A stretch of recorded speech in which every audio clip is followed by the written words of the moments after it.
and working and Yeah, everything pretty much. Anything you do well, blood, sweat, and tears. that's right.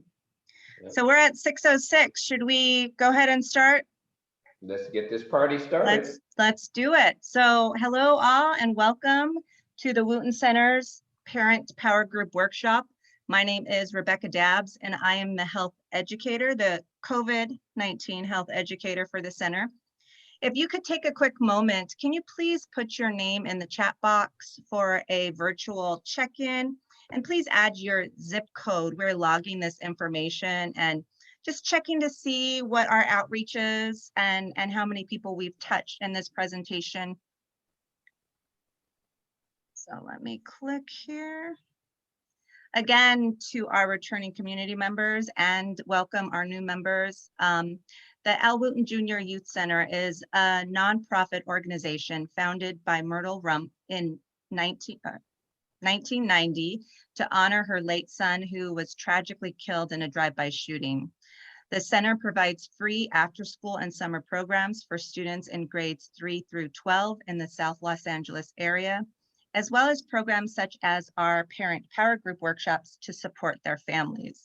The workshops are presented in partnership with the Green Foundation and other donors, which can be found on our website at www.wootencenter.org/donors.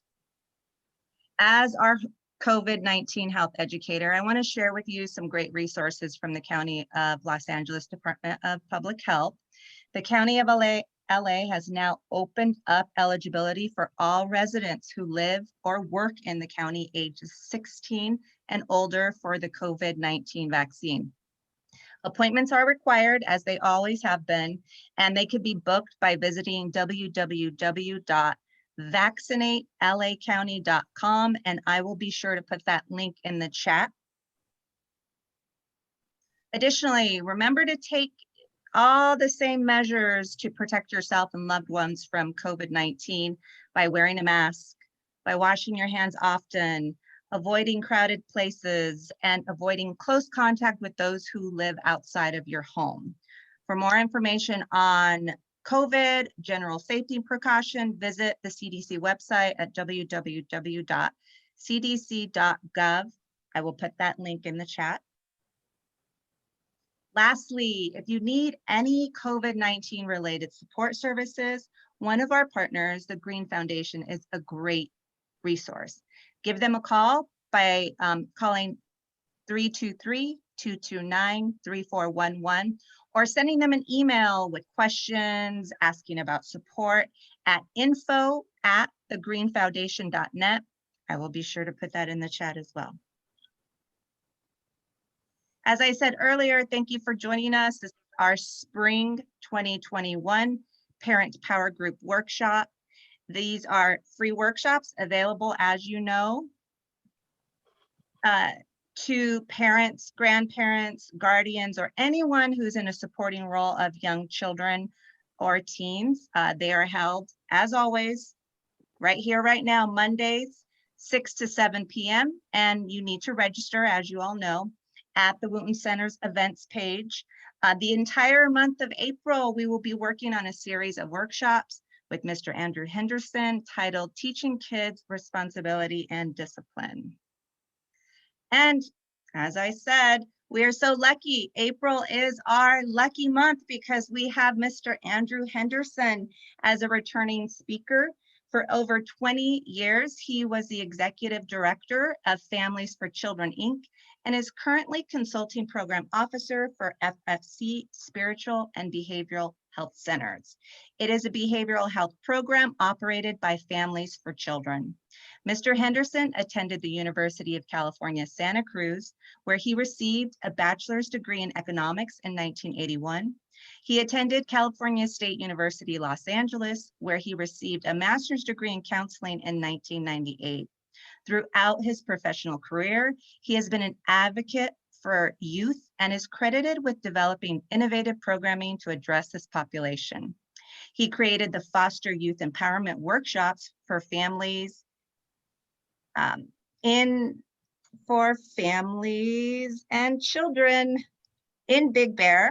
It is an organization that is person-centered, emotional and spiritual development program for Tay youth.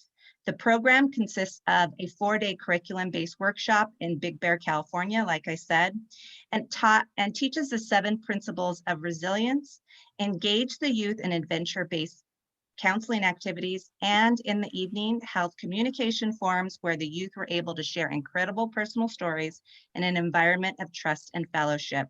Mr. Henderson has a long and distinguished history of collaborating with public and private organizations such as our center, the Wooten Center, to enhance the quality of life for young children. Thank you so much, Mr. Henderson, for joining us. I'm going to pull up your presentation here so we could get going. Thank you.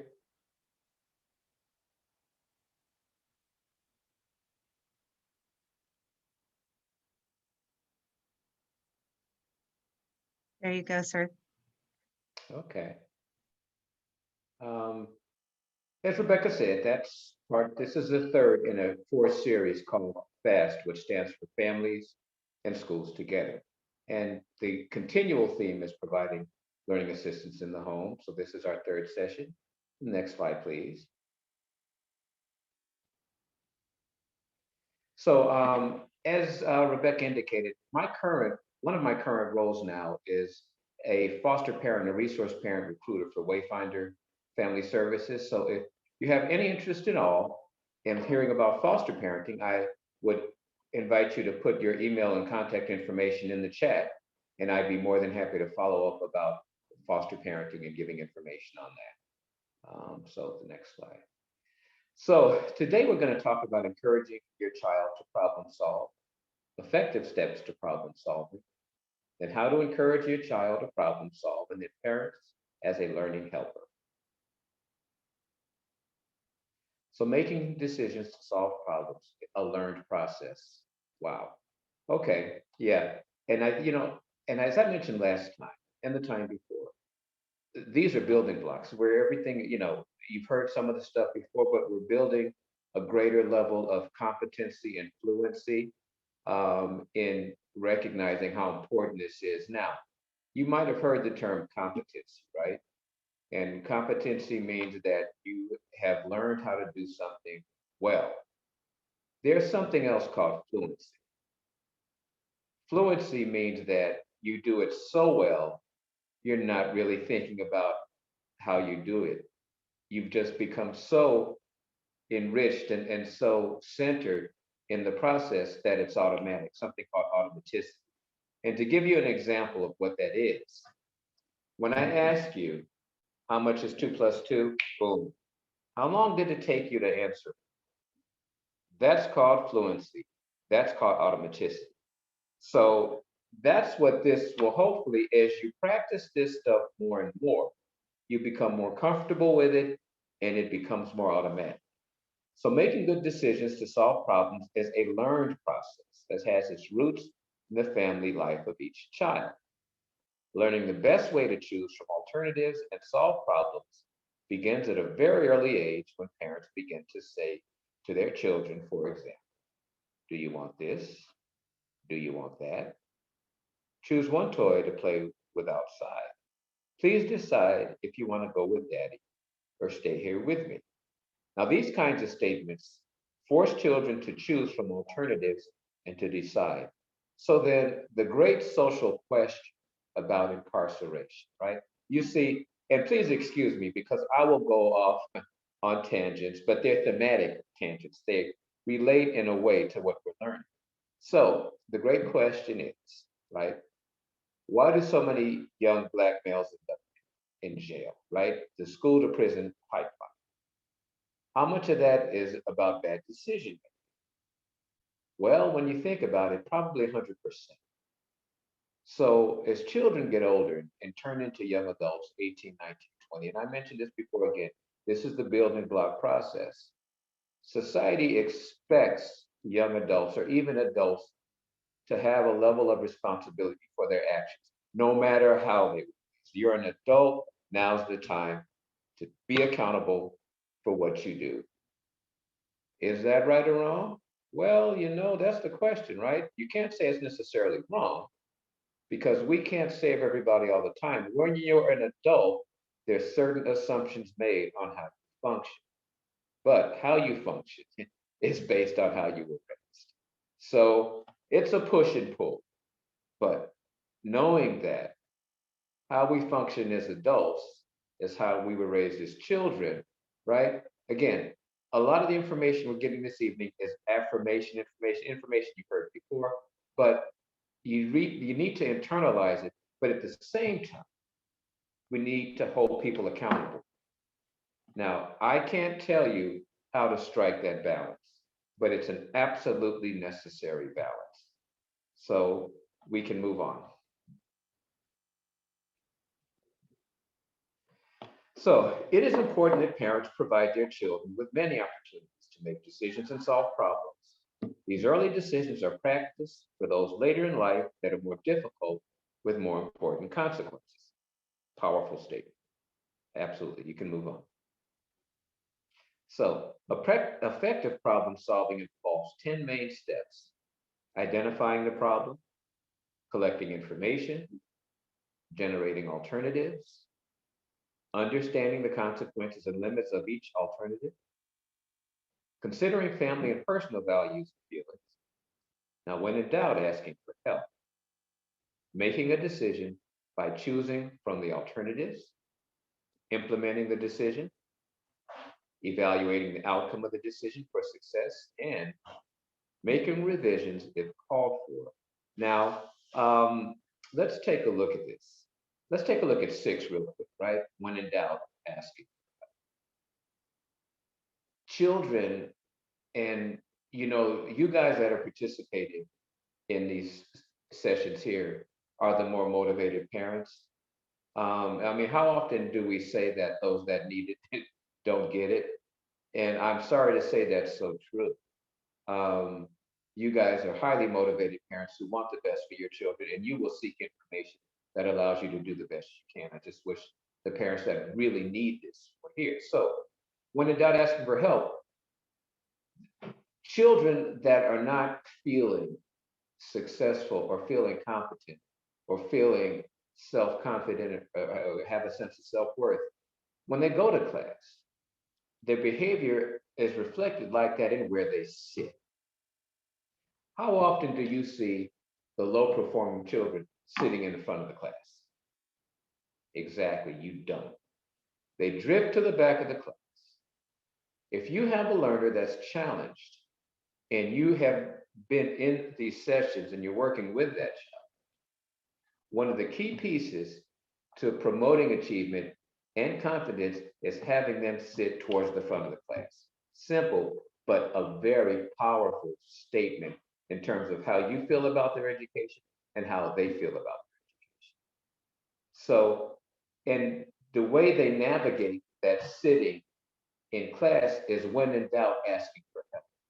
So often, children who are feeling not necessarily competent about their learning skill level won't ask questions, right? I think we kind of know that, or we think we know that. But again, it's affirming what we've known for years, but don't necessarily reinforce. Make sure your children ask questions if they don't understand. Drill that into them. Don't leave that classroom until your question's answered, no matter how anyone else feels. You put this confidence in them, they'll do it. We can go to the next slide. So the first step, to identify the problem by asking questions such as, well, what is the problem? Is there a problem? Knowing how to ask questions and get answers is a key skill in problem solving. Next slide. So the second step, this requires gathering information on the issues causing or leading to the problem. So information can be gained from a variety of sources. Encourage the learner to spend as much time as necessary in gathering information, as quick decisions may lead to additional problems. Information gathering steps include ask questions, read, research, and gather necessary facts and information.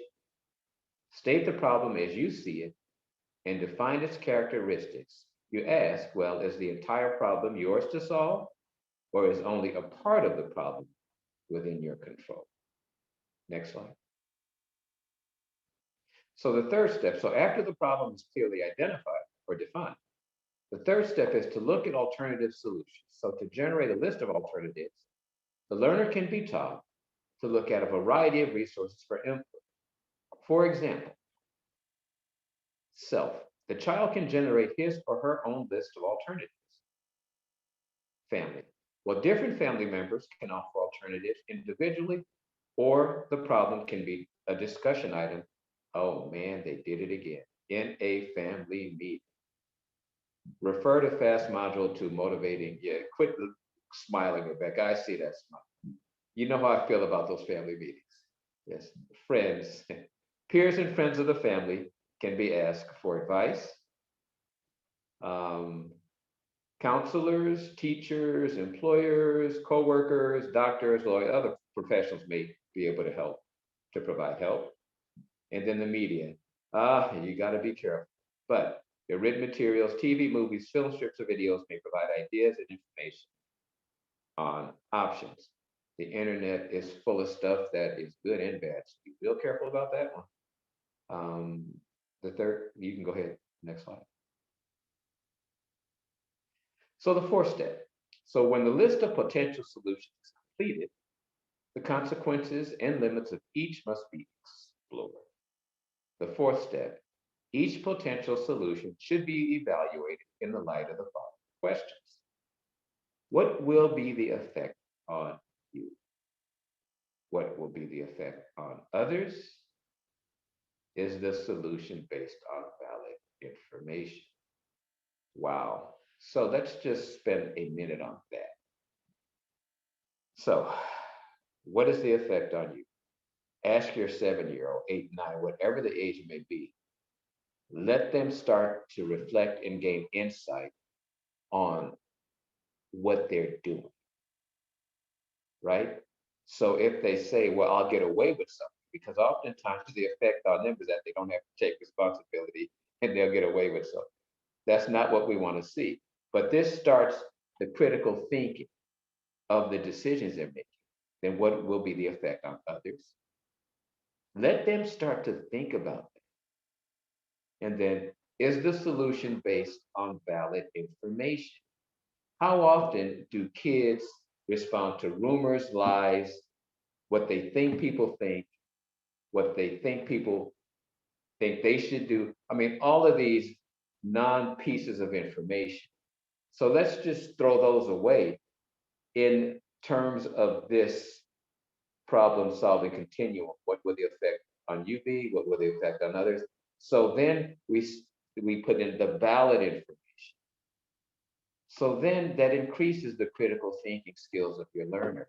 That's what this is about. And there's steps to do that. So is the solution viable in terms of time, energy, and resources? Now, does the solution actually solve the problem or merely postpone it? Now, what I don't want you to feel is that you have to do this with every single thing going. Obviously not. But what this gives you is a start and also an agenda item for the famous family meeting, right? When we talk about our family meetings, well, what are we going to talk about? This is the kind of stuff you can introduce in a way that's fun. You know, it doesn't have to be as formal as this. Take a look at these slides and pull out how you'd like to introduce these things. But this is a key character building and self-esteem of building component in life. We can go to the next slide. So the fifth step. So another important step.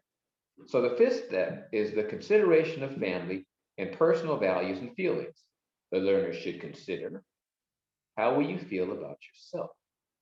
How will your family and others feel about you? Are you willing to face or live with the consequences? Now, what do the teenagers say about how will your family and others feel? They say, I don't care how anybody else feels. You know, I don't have to do something, you know, or, you know, I do this for me. I don't care how anybody thinks about me. So, right, I mean, that's that kind of thinking of that identity age that the teenagers are in. But again, When these concepts are introduced in a calm, non-judgmental environment, did I mention family meeting? Oh, if not, then I'll mention it. When these are introduced in these environments where everyone is free to express and decompress, that's when they start hearing.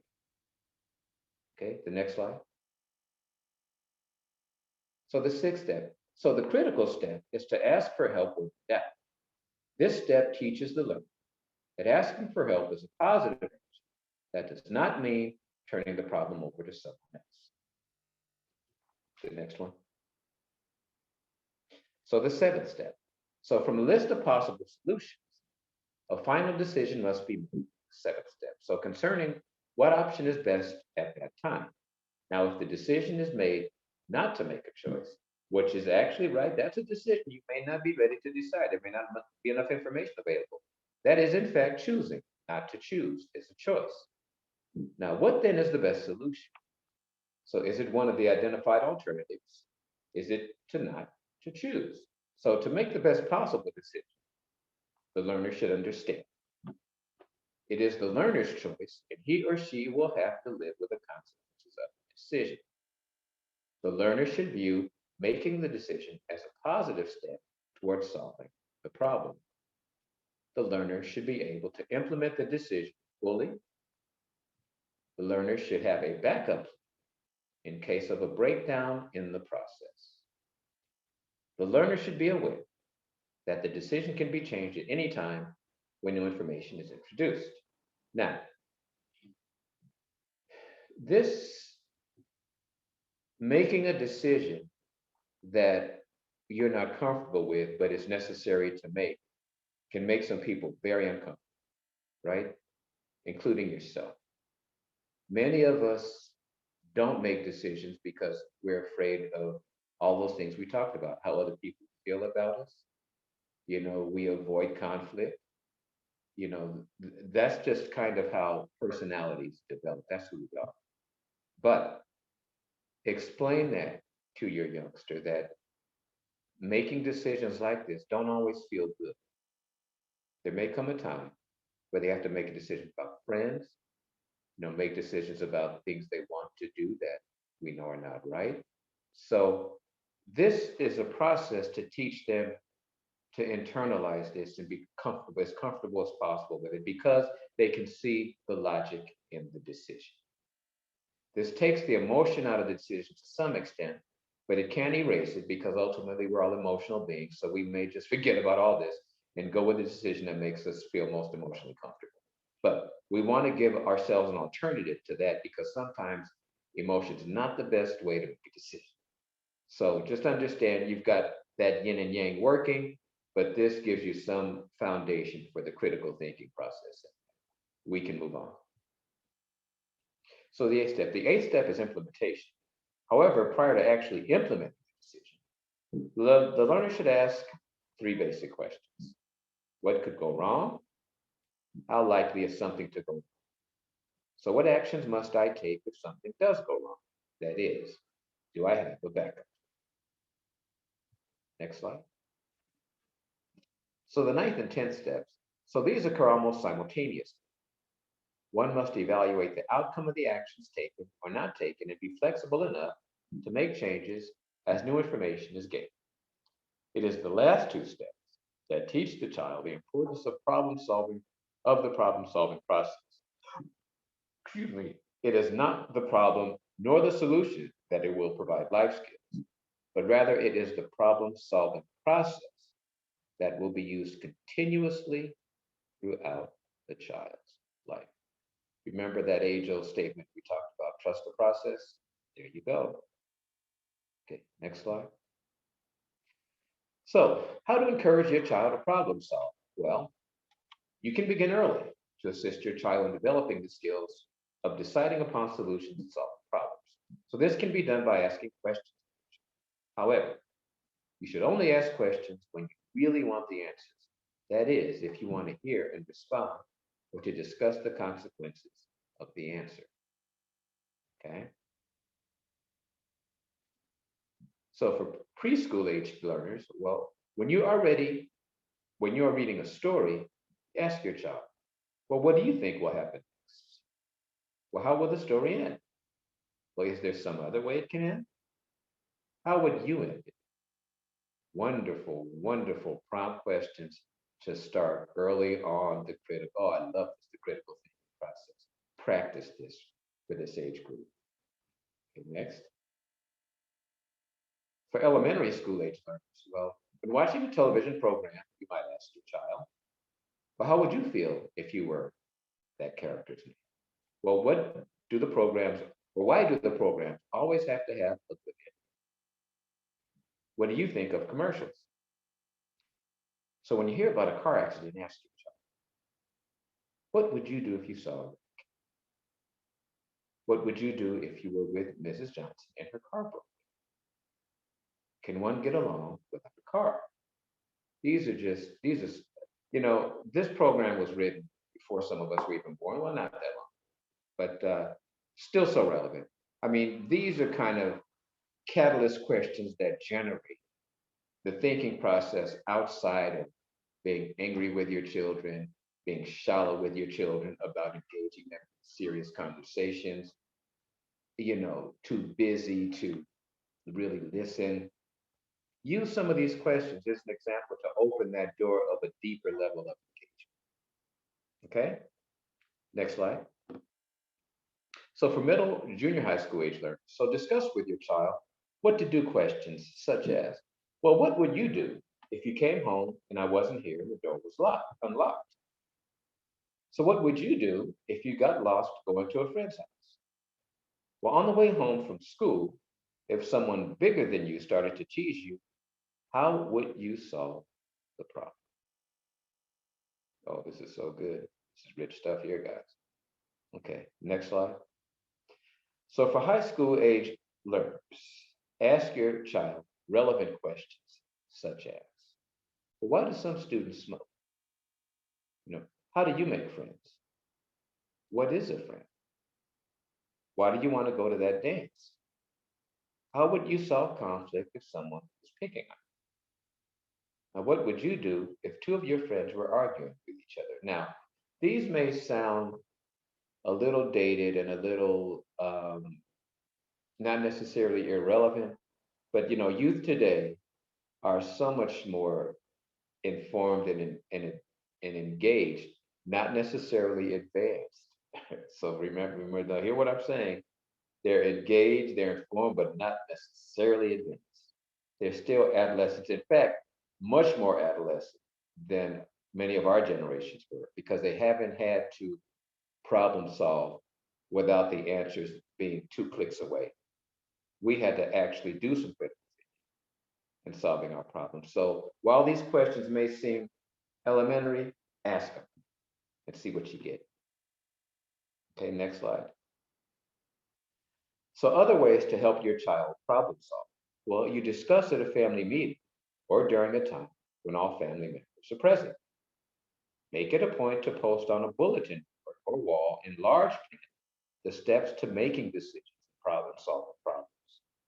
Ask your children to identify some of the decisions they made during the day, and if there might have been a better way of solving the problems. Now, finally, make sure that your child has the knowledge and attitude that mistakes will be made. And when mistakes are made, the task is to review, analyze, and determine what could have been done differently. Okay, see, that last paragraph lets the child know that it's the imperfection of life that allows us to be human and move on, right?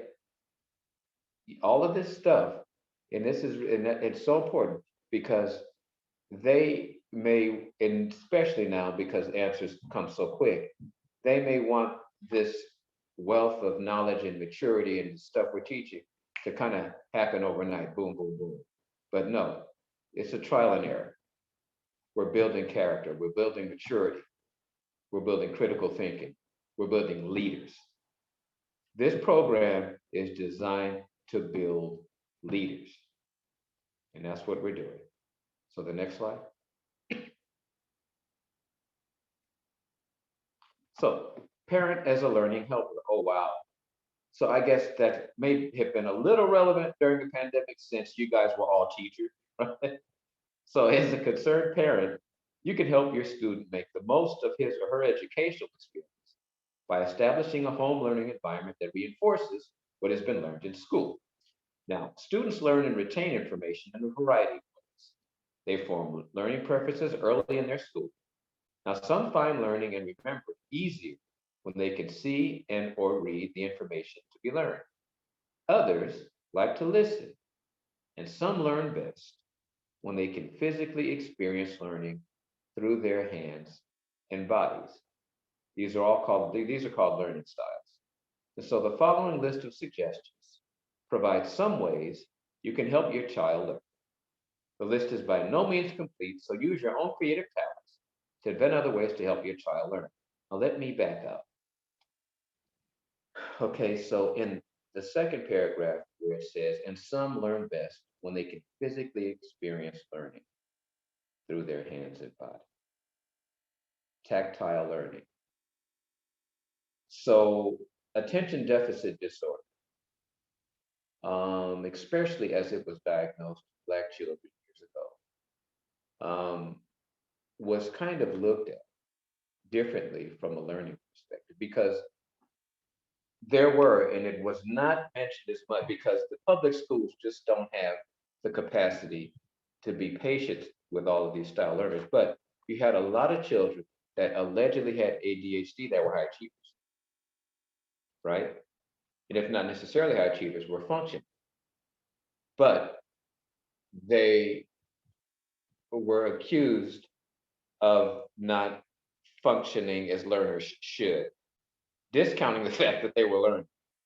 So, but that would be a perfect world. So just understand that learning through hands and body is a valid learning style. Okay, we can go to the next slide. So if your student likes to learn through listening, you can encourage him or her to read assignments out loud. Encourage him or her to use a tape recorder while reading aloud homework assignments and then play the tape for reinforcement. As you can see, this is a little dated, so you would say into your phone. So take him or her to a public library to check out talking books. Wow. Records or tapes on the subjects being taught in school. Provide for him or her a time to discuss with you or other family members what has been learned in school each day. Help him or her review previously learned information by engaging in a short question and answer. This is particularly helpful to the learner who needs to prepare for a quiz or an exam.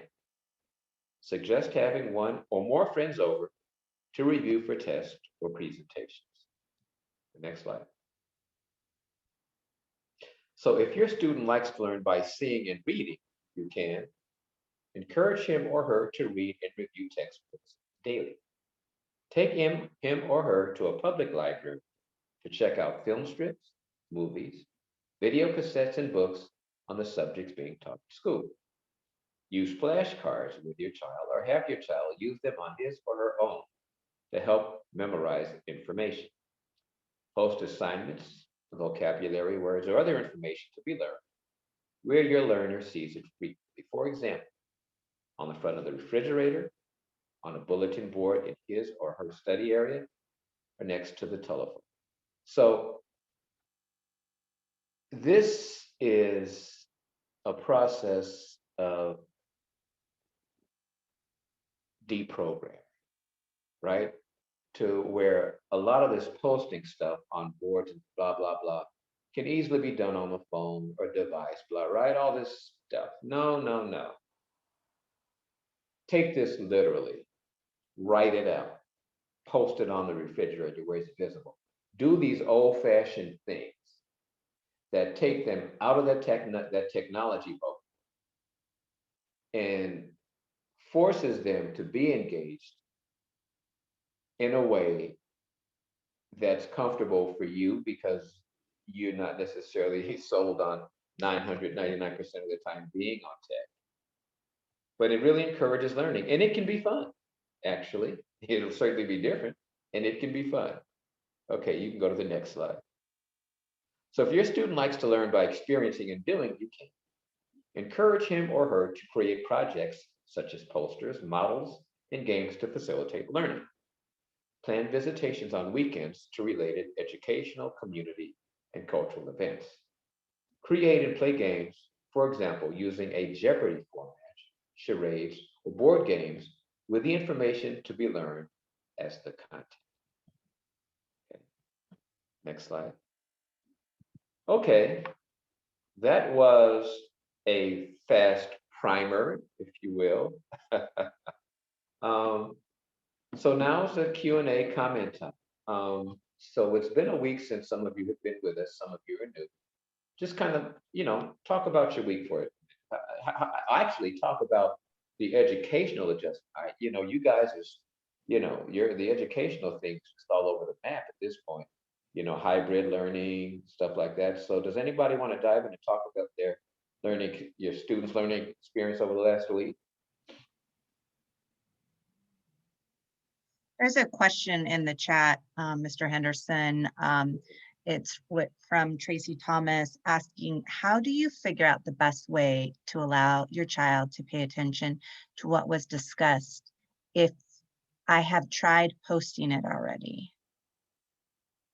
Like getting them to pay attention to what was discussed. Right. So it sounds, well, I'm making an assumption. We probably have phone issues, right? Your learner's probably distracted, right? So I would, again, just reinforce it in the family about what you're attempting to do here. One, and then two, we talked about reinforcements and rewards, right? So create a reward system for encouraging that behavior. Be it more time on the phone, be it whatever that learner enjoys doing, create a reward system around the behavior you want them to adapt. So I'm hoping that gives you something to weigh in on there.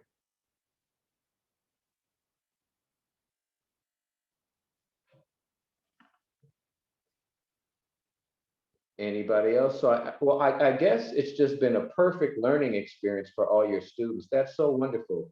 Rebecca, I've never talked to a group of people that have had absolutely no learning challenges. This is just so fantastic. Wow. Come on, guys. I want to hear about this hybrid learning stuff. Hey, okay, how about this? Are any of your kids actually attending class right now? I see some grins and some shaking. Can you tell me how that experience has been? If anybody has kids who've actually attended?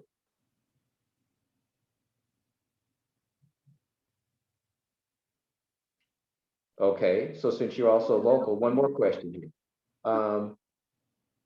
What are some of your fears about your children going back to school?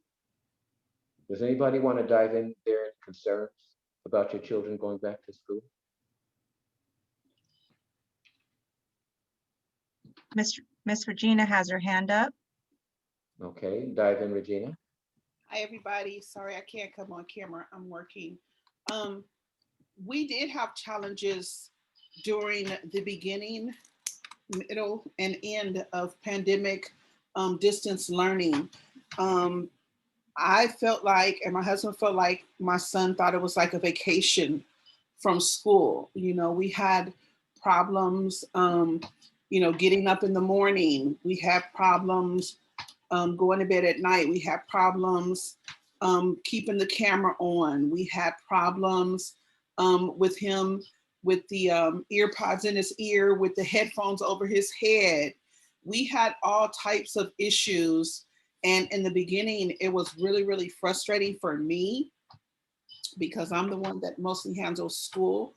And, through all the explaining and talking and, this is school, this is a different way of school right now because of what's going on. It was really frustrating for me. I don't know if it was so much frustrating for my child, but it was for me because I felt like I was like the warden, the dean, you know, it was not a fun experience. Or maybe around October, literally maybe around September, October, it started to get better where he was taking it, you know, more serious. We even had a point where he was missing 17 assignments. And I'm like, how are you missing 17 assignments and you're at home? We don't have to get up and leave. We don't have sports to go to. We don't have the center to go to. Everything is right here on the computer. I'm not understanding that. So he was very lackadaisical, but you know, we finally did get it together. He is back in school now, but it's still on a part-time basis. It's only 2 days a week and it's 4 hours a day. You know, I could have opted for him to stay at home, but I really wanted him to go because I wanted him to get back acclimated into school. You know, I know he likes to be there at school, even though it's a different type of schedule, different type of environment. So going back to school for 2 days, it works for us. And I'm glad that it's not like really full time. I'm just really glad that it's not full time, but I did want him to be back in school. So those were the challenges we had, and we're back at 2 days a week, which is fine for me. Okay. Well, it's good to hear that things are improving. Yes. I'm hoping there's, a couple of these little things we're presenting during this course of information that can make a little difference. I still think that the most powerful piece of information that I'm presenting in all these 4 sessions is the family. Tracy had her hand up. We have another hand raised. Miss Tracy, you want to go ahead and come off mute? So my son had problems in the beginning of distance learning, where he would go on the websites while he was on class. He would also do his homework, but he would put like a dot for an answer, for example, as opposed to answering the actual sent question or the essay. He would just put something just to get it over with and say, oh, my homework is complete, because he knew that I had access to see whether or not it was actually submitted.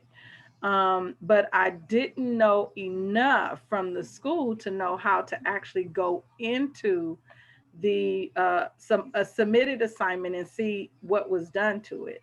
So we met with the school.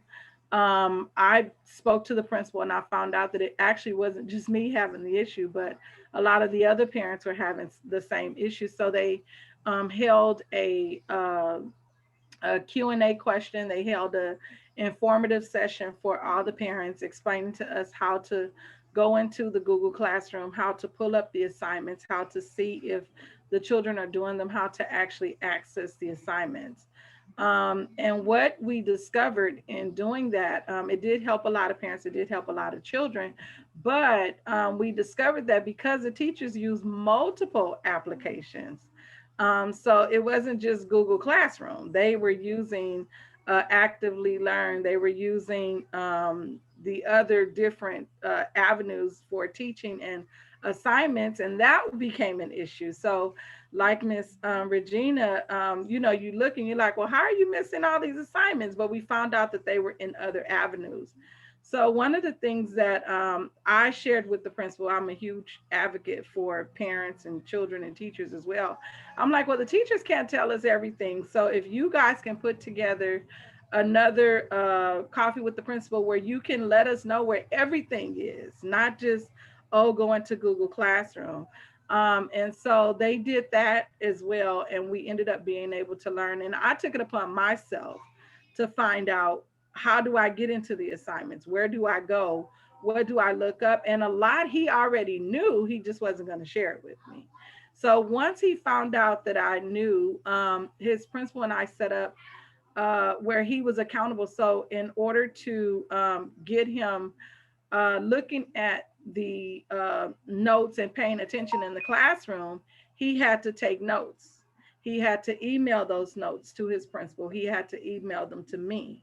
And whether or not we actually looked at them, the accountability part is what made him start to pay attention to the classroom, pay attention to the assignments, because what we discovered is if he just did the work and actually did the work and paid attention, he started getting A's and B's in the classroom, although it was virtual learning. So, and then also with the Wooten Center, they were a big help because the tutors told him, well, when you come on to tutor with me, I want to see your homework. I want to see what you did. I want to see, we open up the screen and they would look at it with him. And then now we're doing it where he would complete the assignments with them. So that way. So I think the biggest part is having that support. I consider everyone who works with him a village. So having that support, having that where you make them accountable for what they're doing. I know one of the biggest things I hear from a lot of my friends who are educators is that when we went into distant learning, the parents' immediate thing was they weren't used to looking over anything. They weren't used to it. Was like, take the homework to school. Now the teacher's looking over it and they know that you did it or not. And so they didn't want to do that. Some parents still don't want to do it. So they want the kids back in school for those reasons. And I know there are other reasons. I'm not just saying that. But so holding them accountable, I think making sure you're checking the homework every day. We had those times where we would sit down and talk about why it's important for him to continue on distance learning. A lot of the children thought, this is a vacation. We're not in school. I don't have to do anything. So we had those type of conversations. This is still school. It's not a break. It's not summer vacation. It's still school. You're just now at home. And so, those type of things is what helped us to get through. And as a result, he's actually doing really, really good. Nice. Wow, Tracy, what a wonderful story. That brings me to a family meeting topic that is pretty foundational for a lot of folks in our community: pride and failure, right? So during your family meetings, introduce those two terms. And when we talk about pride, what does it mean for your child to feel personal pride? And then what does it mean for your child to feel family pride? Start those discussions, and then failure. It may not happen in the same night, it may happen in the same. But what's so foundational about that pride and failure discussion is that your child starts to internalize loyalty to the family, starts to really see themselves as, Tracy, you were so right on, as accountable human beings, right? Because they want to feel pride. They want to feel proud. They don't want to feel embarrassed. They don't want to feel less than anyone else. They want a sense of pride. So introduce those two concepts, pride and failure, because we want to build in them a sense of responsibility, not only to themselves, but to the family. They want to understand that everything they do represents the family and build that cohesiveness. So introduce those two terms as discussion points in the family. Okay, enough for me.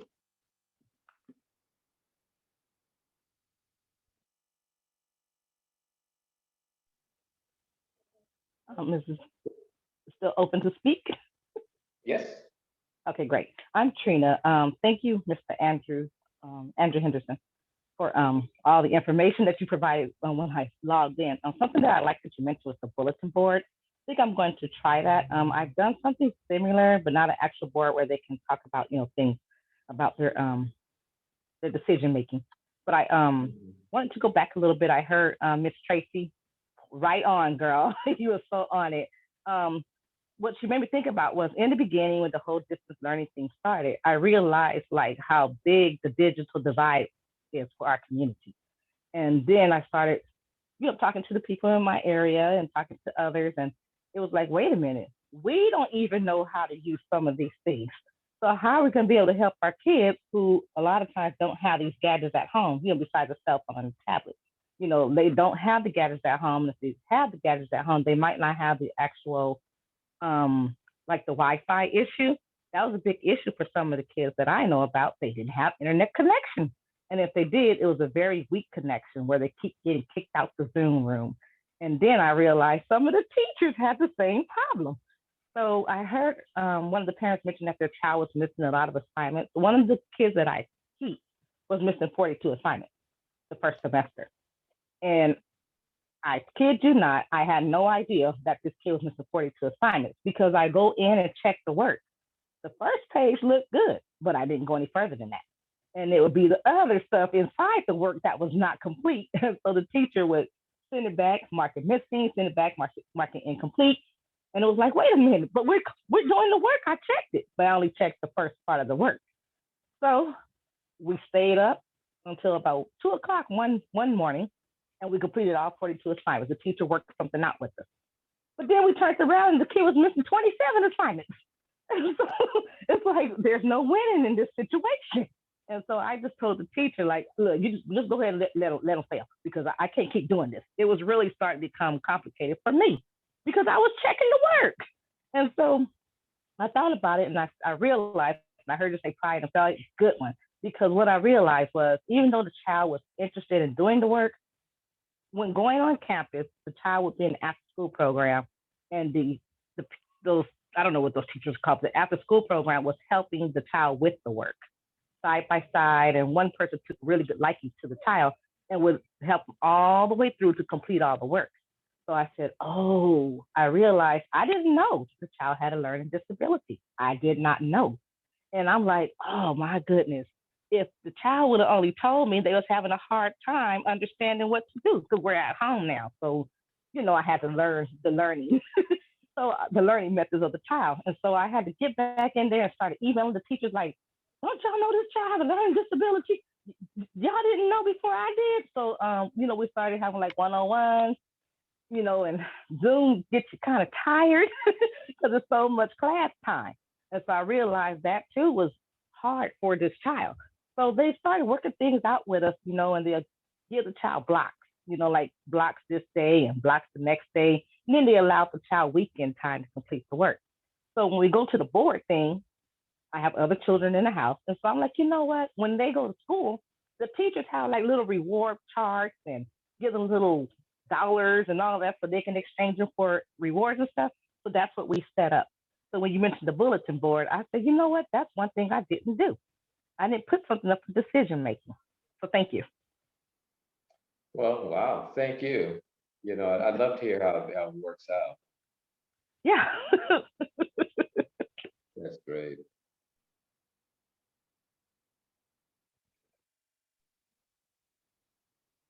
This is some great conversation tonight. It is.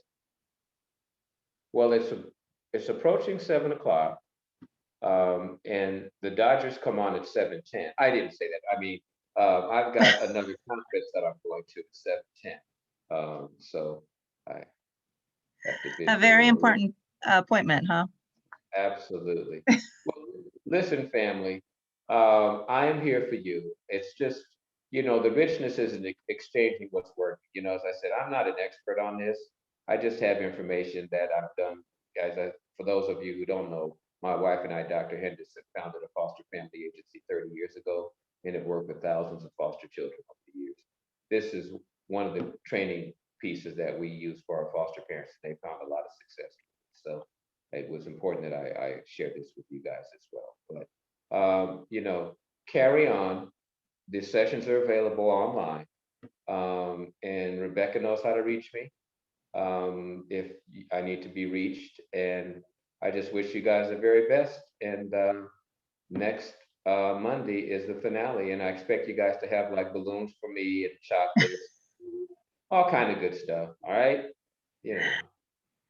Don't be So, afraid to ask for what you want, sir. Do not be right? afraid.